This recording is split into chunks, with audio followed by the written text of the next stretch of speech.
So hello everyone, कैसे हैं आप सब। आई होप आप सब अच्छे होंगे। मैं हूं स्वाति सेजवानी, स्वागत करती हूं आपका उदित फार्मेसी के यूट्यूब चैनल पे। लेके आ गई हूं आपके लिए एक और इंटरेस्टिंग सा लेक्चर फार्मास्यूटिक्स का, जो कि बहुत important topic, that is gels. आज हम जो है जेल एक टॉपिकल प्रिपरेशन है, टॉपिकल प्रिपरेशंस के अंदर आता है, उसी को ही हम डिस्कस करने वाले हैं। तो स्टार्ट करते हैं। जेल्स, सबसे पहले अगर हम डोजेज फॉर्म की बात करें तो जेल्स किस डोजेज फॉर्म में आते हैं। जेल्स आते हैं हमारे सेमी सॉलिड डोजेज फॉर्म में। ठीक है, सबसे पहला क्वेश्चन अगर अराइज होता है तो यही होता है कि जेल्स कौन सा डोजेज फॉर्म है। जेल्स जो है सेमी सॉलिड डोजेज फॉर्म है। Most of the topical preparations जो होती हैं वो सेमी सॉलिड नेचर की होती हैं। जेल्स जो हैं ट्रांसपेरेंट होते हैं, ट्रांसल्यूसेंट भी हो सकते हैं, डिपेंड करता है उनकी प्रिपरेशन पे। ये नॉन ग्रीसी मटेरियल्स रहते हैं, सेमी सॉलिड प्रिपरेशंस रहते हैं।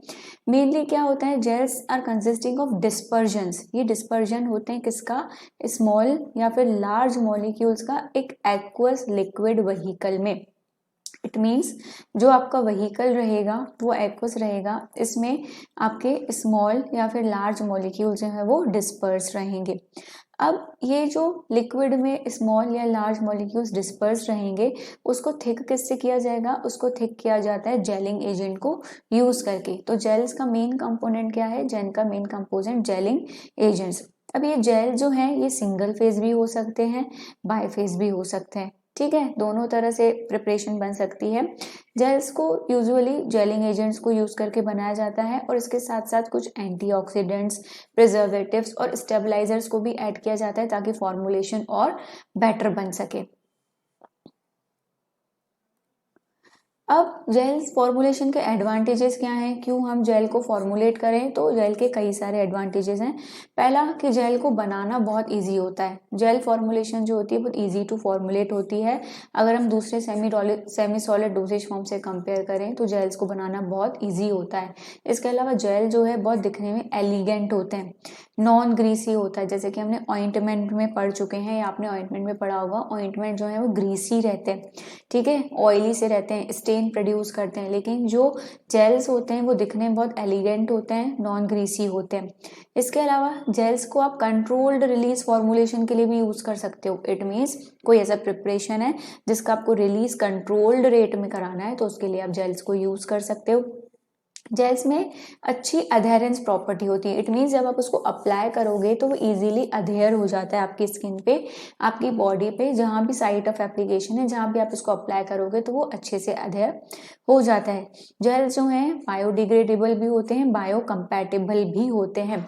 जेल्स का जो रिटेंशन टाइम होता है वो दूसरे टॉपिकल डोजेज फॉर्म से ज़्यादा होता है। ठीक है, जेल जो है ज़्यादा समय तक रिटेंट रहते हैं as compared to other topical dosage forms. इसके अलावा जहाँ भी आप जेल को अप्लाई करोगे वहाँ पे वो एक प्रोटेक्टिव लेयर बना लेते हैं। जेल्स जो है इजीली वॉशेबल होते हैं, नॉन टॉक्सिक होते हैं, नेचर में किसी भी तरह की टॉक्सिसिटी शो नहीं करते। इजीली अगर आप उसको कहीं भी स्प्रेड करोगे तो स्प्रेड आउट हो जाते हैं, उनकी स्प्रेडेबिलिटी बहुत एक्सीलेंट रहती है। जब आप जेल को अप्लाई करते हो तो कूलिंग इफेक्ट भी देते हैं। क्यों, क्योंकि जैसे ही आप जेल को अप्लाई करोगे सॉल्वेंट इवेपोरेट हो जाता है, ठीक है, जिसकी वजह से क्या आता है, कूलिंग इफेक्ट आता है। जेल्स में आप दोनों तरह के ड्रग्स को एडमिनिस्टर कर सकते हो, पोलर ड्रग्स को भी, नॉन पोलर ड्रग्स को भी। तो ये इतने सारे जो है एडवांटेजेस हैं जेल फॉर्मुलेशन के, इसीलिए कभी कभी जेल को ही ज्यादा प्रेफर किया जाता है as compared to other semi solid dosage forms. लेकिन इसके अलावा कुछ डिसएडवांटेज, कुछ लिमिटेशंस भी हैं जेल की। जैसे कि जेल का जो इफेक्ट है वो कंपैरेटिवली बहुत स्लोअर रहता है, सस्टेन्ड रहता है। स्लोअर रहता है, धीरे धीरे, लेकिन लंबे समय तक एक्शन आता है। जैसे हमने अभी एडवांटेज में पढ़ा कि जेल का जो है रिलीज कंट्रोल रिलीज रहता है। तो अगर आपको कोई ड्रग है जिसको कंट्रोल रिलीज तक देना है, जिसका एक्शन स्लो है, सस्टेन्ड है, तो आप उसको ले सकते हो। लेकिन अगर आपको तुरंत इफेक्ट वाली कोई फॉर्मुलेशन है तो उसको आप जेल में यूज नहीं कर सकते, क्योंकि जेल का जो इफेक्ट है वो स्लोअर और सस्टेन्ड होता है। अब जो आप एडिटिव्स या फिर आप जो जिलेटर्स यूज करते हो जेल में, वो कई बार क्या करते हैं, इरिटेशन कॉज करते हैं। सारे एडिटिव सूटेबल नहीं होते स्किन के लिए, सारे जेलिंग एजेंट्स जो हैं सूटेबल नहीं होते स्किन के लिए। कई बार ये जेलिंग एजेंट्स, ये एडिटिव्स जो है इरिटेशन कॉज करते हैं। अब अब हमने क्या पढ़ा कि जेल में जो है स्मॉल या लार्ज मॉलिक्यूल्स किसमें डिस्पर्स रहते हैं, एक्वस मीडियम में। इट मीन्स जो वाटर का कंटेंट रहता है वो बहुत ज्यादा रहता है। तो ये जो वाटर का कंटेंट ज्यादा रहता है इसके कारण क्या होता है, माइक्रोब्स की ग्रोथ होती है, फंगल की ग्रोथ हो जाती है जेल्स में, जिसकी वजह से जेल जो है लंबे समय तक नहीं चल पाते। इसके अलावा नेक्स्ट प्रॉब्लम आती है जेल्स में सिनेरेसिस की। सिनेरेसिस मतलब आपका जो जेल है उसमें जो आपने सॉल्वेंट यूज किया है उसका एक्सपल्शन हो जाना, सॉल्वेंट का बाहर आ जाना। ठीक है, तो ये टर्म आपको याद रखना है कि सिनेरेसिस मतलब expulsion of solvent from the gel matrix. दूसरा क्वेश्चन बनता है कि सिनेरेसिस की प्रॉब्लम कौन से डोजेज फॉर्म में आती है, तो सिनेरेसिस की प्रॉब्लम आती है जेल्स में जब आप इसको स्टोर करते हो। ठीक है, जब आप स्टोर करते हो तो उसका सॉल्वेंट जो है एक्सपल आउट हो जाता है। तो अगर ये आपका सॉल्वेंट बाहर आ गया फॉर्मुलेशन से, एक्सपल आउट हो गया, तो इसकी वजह से आपका जो जेल है वो ड्राई हो जाता है, ड्राइंग की प्रॉब्लम शो करता है।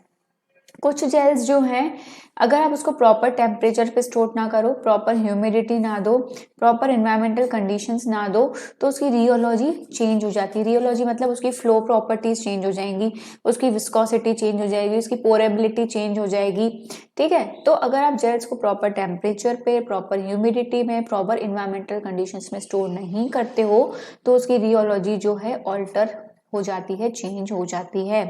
कई बार जो जेलिंग एजेंट्स आपने यूज किए हुए हैं वो प्रेसिपिटेट आउट हो जाते हैं, कई बार वो सॉल्ट आउट हो जाते हैं, जो भी जेलिंग एजेंट्स आपने यूज किए हैं। और अगर वही जेलिंग एजेंट्स प्रॉब्लम शो करेंगे तो आपका जेल जो है आपने जो बनाया वो पूरी तरह से खराब हो जाता है। कुछ ड्रग्स ऐसी होती हैं जो कि पॉलीमर्स के साथ रिएक्ट कर जाती हैं। ठीक है, मतलब पॉलीमर्स के साथ अगर आप उसको यूज करोगे तो वो डिग्रेड हो जाती हैं। तो जेल्स में तो हम बहुत ज्यादा पॉलीमर्स यूज करते हैं, तो अगर आप जेल को फॉर्मुलेट करते हो तो उसमें कई सारे पॉलीमर्स प्रेजेंट होते हैं जिसकी वजह से कुछ ड्रग्स जो है डिग्रेड हो जाती हैं। तो ऐसी ड्रग्स जो कि पॉलीमर्स के साथ डिग्रेड हो जाती है उन ड्रग्स का आप जेल फॉर्मुलेट नहीं कर सकते। तो ये कुछ डिसएडवांटेजेस, कुछ लिमिटेशंस है जेल फॉर्मुलेशन की। नेक्स्ट अगर हम बात करें टाइप्स ऑफ जेल्स की या फिर क्लासिफिकेशन ऑफ जेल्स की, तो नेचर सॉल्वेंट के नेचर पे, उसकी एफिनिटी के बेसिस पे, फिजिकल स्टेट के बेसिस पे जेल्स जो हैं दो तरह के होते हैं। एक होता है ऑर्गेनोजेल, एक होता है हाइड्रोजेल। दोनों में मेन डिफरेंस क्या होता है, ऑर्गेनोजेल में जो है वाटर की क्वांटिटी कम होती है, हाइड्रोजेल जैसे कि नाम दिखा रहा है हाइड्रो, इसमें वाटर की क्वांटिटी ज्यादा होती है। ठीक है, स्टार्ट करते हैं हम ऑर्गेनोजेल से। पहले ऑर्गेनोजेल डिस्कस करते हैं। ऑर्गेनोजेल को हम ओलीजीनियस जेल्स भी कहते हैं। ठीक है, इसमें पोलर नॉन पोलर दोनों ग्रुप होते हैं, लेकिन नॉन पोलर पार्ट जो है वो ज्यादा होता है, वहीं वाटर जो है उसका कंटेंट कम होता है, लगभग 35% जो है वाटर का होता है सिर्फ ऑर्गेनो जेल में। यही वाटर जो है स्वेलिंग प्रॉपर्टी शो करता है during the gel formulation. Next category है हमारी हाइड्रोजेल्स। हाइड्रोजेल्स जैसा कि नाम ही दिखाता है, हाइड्रो मतलब वाटर, तो ऐसे जेल जिसमें कि वाटर की क्वांटिटी ज़्यादा रहती है वो आते हैं, वो कहलाते हैं हाइड्रोजेल्स। जैसे कि नेम ही दिखा रहा है, मेजर पोर्शन जो है वो वाटर का रहता है, मतलब ज़्यादातर 90% कंटेंट जो है जेल का वो वाटर ही रहता है।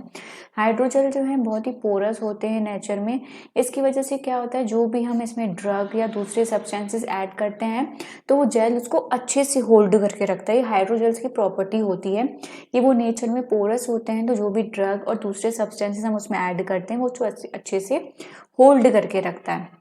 हाइड्रोजेल मेनली जो है एज अ कॉलोइड डिस्पर्स रहते हैं, या फिर जो भी इंग्रेडिएंट्स हम लेते हैं वो इजीली वाटर में डिसॉल्व रहते हैं। नेक्स्ट हम कौन कौन से इंग्रेडिएंट्स यूज करते हैं जेल प्रिपरेशन के लिए, तो जेल के प्रिपरेशन के लिए बहुत सारे इंग्रेडिएंट्स यूज किए जाते हैं।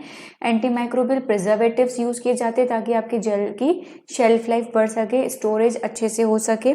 ठीक है, दूसरा एंटीऑक्सीडेंट्स ऐड किए जाते हैं ताकि ऑक्सीडेशन ना हो आपके जेल में। किलेटिंग एजेंट्स ऐड किए जाते हैं कॉम्प्लेक्स बनाने के लिए। ह्यूमेक्टेंट्स ऐड किए जाते हैं, परफ्यूम्स ऐड किए जाते हैं, एमल्सिफायर ऐड किए जाते हैं, कई तरह के जेलिंग एजेंट्स ऐड किए जाते हैं ताकि जेलिंग कंसिस्टेंसी है आपकी जेल में। कुछ परमिएशन इन्हांसर्स को ऐड करते हैं, को सॉल्वेंट्स को ऐड किया जाता है, polymers, flocculating agents, colouring agents, adhesives, adsorbents, alkalising agents, anti caking agents, anti foaming agents, anti fungal preservatives, कुछ bases, binders, buffering agents, lubricating agents, इन सब चीज़ों से मिलके जो है आपका जेल का कंपोजिशन होता है। अब जब आपका जेल फॉर्मुलेशन हो गया तो उसके बाद कुछ इवैल्यूएशन पैरामीटर्स होते हैं जेल के। तो इवैल्यूएशन पैरामीटर्स में सबसे पहला आता है आपका पीएच का मेजरमेंट। ठीक है, तो जो भी जेल फॉर्मुलेट होता है उसका पहले पीएच मेजर किया जाता है। अब जो भी जेल फॉर्मुलेशंस आपने की हैं उनका पीएच डिटरमाइन किया जाता है डिजिटल पीएच मीटर से।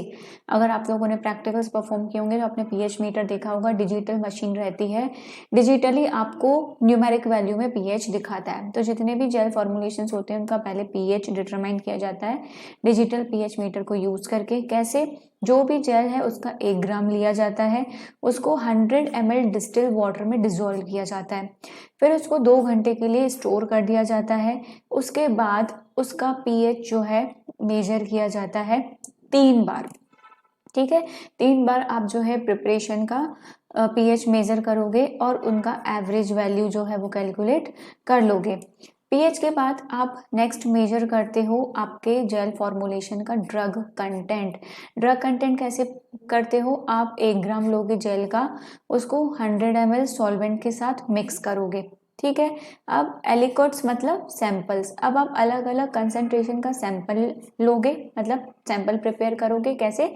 डाइल्यूशन से। आपने ये जो 1 ग्राम जेल लिया है, ठीक है, ये सॉल्वेंट है, इसमें आपने 1 ग्राम जेल लिया है, सॉल्वेंट कितना है आपका 100 ml। ठीक है, अब आप क्या करोगे, इसके अलग अलग सैंपल्स बनाओगे डाइल्यूशंस बना के। स्टॉक सॉल्यूशन जो है आप उसको फिल्टर कर लोगे और अब्जॉर्बेंस जो है सारे डाइल्यूशंस का आप मेजर कर लोगे। ड्रग कंटेंट को आप मेजर कर लोगे इक्वेशन को यूज करके।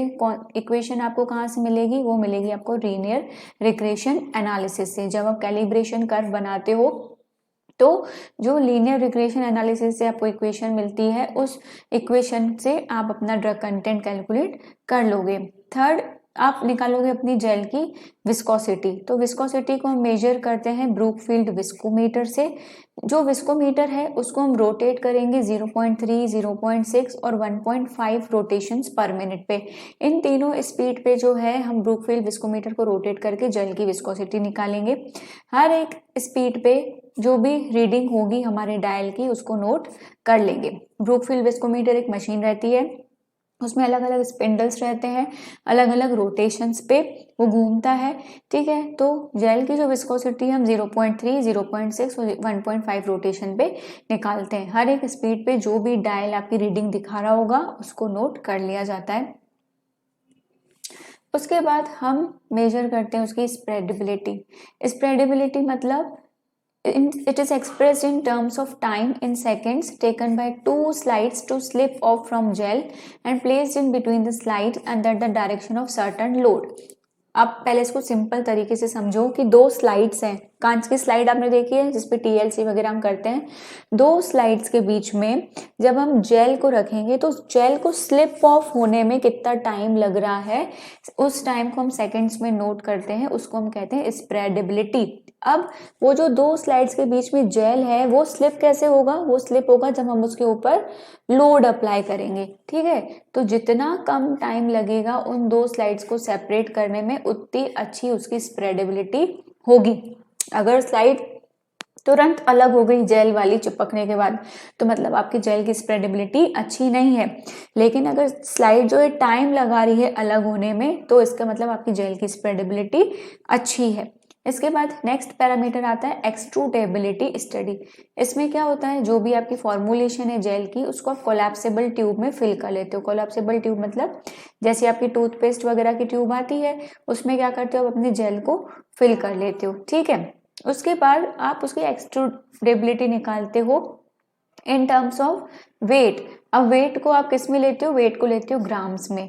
मतलब उस ट्यूब से जो आपका जेल है उसको आने में कितना टाइम लग रहा है। इट मीन्स 0.5 सेंटीमीटर तक की रिबन आपको जो है जेल की निकालनी है, तो वो 0.5 सेंटीमीटर तक की रिबन जो है अगर 10 सेकेंड में निकल रही है उसको हम कहते हैं एक्सट्रूडेबिलिटी स्टडी। यही यहाँ पे लिखा हुआ है कि in terms of weight in grams required to extrude a 0.5 centimeter ribbon of gel in 10 seconds। क्या करना है, आपकी जो भी फॉर्मुलेशन है, जो भी जेल है, उसको आपको कोलैप्सिबल ट्यूब में फिल कर लेना है। कोलैप्सिबल ट्यूब में फिल करने के बाद आपको क्या करना है, उसकी एक्सट्रूडेबिलिटी स्टडी निकालनी है इन टर्म्स ऑफ वेट। मतलब वेट जो है आपको किस में लेना है, ग्राम्स में लेना है। कैसे निकालोगे, आप ट्यूब को प्रेस करोगे, आपको 0.5 सेंटीमीटर तक की रिबन निकालनी है। अगर वो 0.5 सेंटीमीटर तक की रिबन 10 सेकेंड्स में निकल जाती है, इट मीन्स आपका जेल जो है वो पास हो जाता है। नेक्स्ट स्टडी होती है स्किन इरिटेशन स्टडी, कि जेल जब हम अप्लाई करेंगे स्किन पे तो किसी तरह का इरिटेशन तो कॉज नहीं होगा। स्किन इरिटेशन स्टडी के लिए हम यूज करते हैं गिनिया पिग्स को। ठीक है, गिनिया पिग्स जिनका वेट जो है 400 to 500 ग्राम होता है। किसी भी सेक्स का ले सकते हो आप, फीमेल गिनिया पिग्स भी ले सकते हो, मेल गिनिया पिग्स भी ले सकते हो। अब ये जो गिनिया पिग्स हैं, इसको आप स्टैंडर्ड एनिमल फीड पे रखते हो। ठीक है, और पानी का फ्री एक्सेस है, पानी जितना चाहे वो पी सकते हैं। अब आप क्या करते हो, गिनिया पिग्स का हेयर शेव कर लेते हो। कहाँ से, उनके बैक से। ठीक है, जितने भी गिनिया पिग के बैक के हेयर है वो आप शेव कर लेते हो और एक एरिया ले लेते हो कितना, 4 सेंटीमीटर स्क्वायर का। ठीक है, बोथ साइड्स पे। अब एक साइड जो है आप कंट्रोल लोगे, दूसरा साइड जो है वो आप टेस्टिंग लोगे। ठीक है, एक साइड हो गया आपका कंट्रोल, एक साइड हो गया आपका टेस्ट। दोनों साइड पे आप जेल अप्लाई करोगे। ठीक है, कितना जेल अप्लाई करोगे, एक गिनिया पिग पे लगभग 500 mg जेल को आप अप्लाई करोगे। दिन में 2 बार करोगे। कितने दिन तक करोगे, 7 दिन तक करोगे। जब आप ये करोगे तो जहां पे आप जेल को अप्लाई कर रहे हो उस साइड को आप ऑब्जर्व करोगे कि कोई सेंसिटिविटी रिएक्शन तो नहीं हो रही है। अगर हो रही है तो आप उसको ऐसे 4 ग्रेडिंग दोगे, 0, 1, 2, 3। 0 मतलब कोई रिएक्शन नहीं, 1 मतलब स्लाइट पैची इरिदिमा, मतलब थोड़ी थोड़ी रिएक्शन, 2 मतलब स्लाइट लेकिन कोफ्लुएंट, और 3 का मतलब है सीवियर इरिदिमा। ठीक है, अब ये इडेमा के साथ भी हो सकता है या इडेमा के बिना भी हो सकता है। मींस आप 4 तरह की ग्रेडिंग करोगे। 0 में आपका कोई रिएक्शन नहीं रहेगी, कोई सेंसिटिविटी नहीं। 1 में जब थोड़ा थोड़ा पैची सा स्किन सेंसिटिविटी रिएक्शन रहती है। 2 में बहुत ही कम लेकिन मॉडरेट लेकिन पैची इरिदमा होता है। और 3 में होता है आपका सीवियर इरिदमा, मतलब जो कि बहुत ज्यादा सेंसिटिविटी स्किन शो करता है। ठीक है, तो इस तरह से जेल का जो है स्किन इरिटेशन स्टडी किया जाता है। नेक्स्ट आप देखते हो अपने जेल्स की इन विट्रो रिलीज स्टडी, कि जेल्स जो है इन विट्रो कैसे रिलीज हो रहे हैं। तो इन विट्रो टेक्निक जो यूज की जाती है स्किन पेनिट्रेशन के लिए, उसके लिए हम स्पेशल सेल यूज करते हैं जिसको कि कहते हैं डिफ्यूजन सेल। डिफ्यूजन सेल का भी स्पेशल नाम होता है जिसे हम कहते हैं फ्रांस सेल या फिर फ्रांस डिफ्यूजन सेल। नाम आपको याद रखना है, यहाँ से क्वेश्चन बन सकता है। ठीक है, फ्रांस सेल या फिर उसको क्या कहते हैं, फ्लो थ्रू सेल।